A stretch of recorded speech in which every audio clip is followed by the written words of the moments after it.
আমি অনেক সময় নিজের কাছেই অপরিচিত হয়ে যাই, কারণ দিনের পর দিন এভাবেই নিজেকে সামলে রাখি যে একসময় ভুলে যাই আসলে কেমন ছিলাম।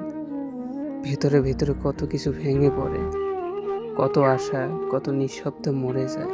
আমার কষ্টগুলো কাউকে ডাক দেয় না, কারণ আমি শিখে গেছি সবাই সব কথা বোঝে না।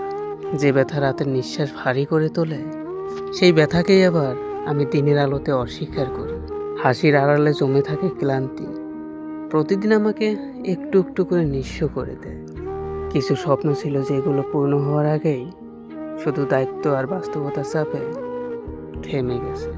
কিছু মানুষ ছিল যাদের কাছে আমি আমার নিজের দুর্বলতাগুলো রেখে দিতে চেয়েছিলাম, কিন্তু শেষ পর্যন্ত নিজের কাছেই সব কিছু গোপন রাখতে হয়েছে। সবচেয়ে কষ্টের বিষয়টা হলো আমি জানি আমি ভেঙে যাচ্ছি,